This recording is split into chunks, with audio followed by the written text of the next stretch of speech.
Jerk chicken is one of the most copied dishes on the planet, and it was invented by people who weren't supposed to exist. Escaped enslaved people, deep in the mountains of Jamaica, created this to survive. By the end of this video, you're never going to look at that grill the same way again. So here's what actually happened. When the Spanish colonized Jamaica in the 1500s, they brought enslaved Africans with them.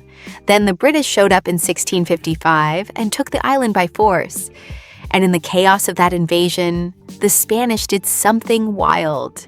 They freed their enslaved people and armed them, told them to fight the British and disappear into the mountains. Some of those people did exactly that. They ran, they hid, they survived, and they became the Maroons, from the Spanish word chimarrón, which means wild or untamed. For decades, sometimes over a century, they held off the British Army from the jungle, the most powerful military force in the world at the time. And they did it by knowing the land better than anyone who came to find them. But surviving in those mountains meant one constant problem: food. You can't just light a fire anywhere when there are soldiers hunting you. Smoke rises, smoke travels. Smoke tells people exactly where you are. So the Maroons developed a technique. They dug pits in the ground, lined them with pimento wood, allspice basically, and slow cooked the meat underground. No visible flame, minimal smoke. And the pimento wood?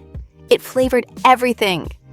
They were also working with wild boar, the animals that lived in those mountains, and they'd coat the meat in a spice paste made from Scotch bonnet peppers, allspice berries, and whatever else they could source from the land around them.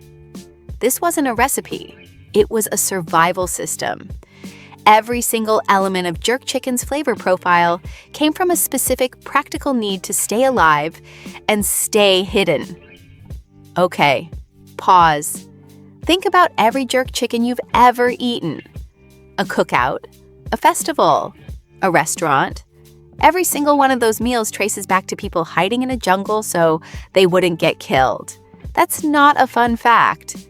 That's the whole story. Real question. Did you know any of this before this video? Comment "new" if this just completely rewired how you think about jerk chicken. Because I need to know how many people are walking around eating history without knowing it. In 1739, after nearly 80 years of fighting, the British signed a peace treaty with the Maroons, an actual formal treaty. The Maroons got land, freedom, and the right to govern themselves in their own territory in the Blue Mountains. And the jerk technique, the pit cooking, the pimento wood, the spice paste, it didn't disappear. It became the food of those communities. Over the next century and a half, the method shifted. Wild boar was harder to come by. Chicken was everywhere, accessible, affordable, everywhere on the island. So jerk chicken became the version most people made. And by the 20th century, roadside jerk stands started appearing across Jamaica. Vendors with oil drum grills converted into smokers, pimento wood burning underneath, the smell carrying down the road before you could even see the stall. That oil drum setup? That's still the standard. Walk into Boston Bay in Portland Parish, the town widely considered the birthplace of commercial jerk. And that's exactly what you'll find. Then the diaspora happened. Jamaicans moved to the UK, to the US, to Canada. And jerk chicken came with them, not as an export, as a memory. Something you made because it tasted like home. In the 1970s and 80s, jerk chicken started appearing in Caribbean neighborhoods in London, New York, Toronto. Small spots, family operations, oil drum grills set up on pavements and in parking lots. And slowly, and then very fast, everyone else started showing up. Today, jerk chicken is on the menu in chain restaurants, meal kit boxes, and airport terminals in countries that have never had a single Jamaican resident. The technique that was invented to avoid detection has become one of the most recognized flavor profiles on Earth. Here's the thing about jerk chicken that most people miss.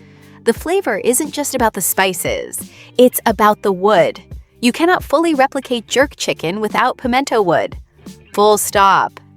Chefs have tried, Liquid smoke, commercial allspice, every workaround you can imagine. And it's good. Sometimes it's really good, but it's not jerk, not the real thing. The pimento tree only grows in certain parts of the Caribbean. That means the most authentic version of this dish is permanently, geographically locked to its origin. The Maroons built that in. Not intentionally, but it's there. The land itself is part of the recipe. The Maroons are still there, by the way. Still in the Blue Mountains, still governing themselves under the terms of that 1739 treaty, which the Jamaican government still recognizes. And they still make jerk the original way. Pit, pimento wood, wild meat when they can get it. No oil drum, no shortcuts. When you eat jerk chicken anywhere in the world, this is the original. A people who were told they didn't exist. Cooking food that was never supposed to outlast them. It did. If this changed how you see jerk chicken, hit like. It takes 2 seconds, and it's the reason this channel can keep making videos like this. Subscribe if you want to know what else is hiding inside your favorite foods. Because I promise you, almost every dish has a story this wild. And if you want to go next, I've got the video on the dish that funded the entire transatlantic slave trade sitting right there. You already know you need to watch it.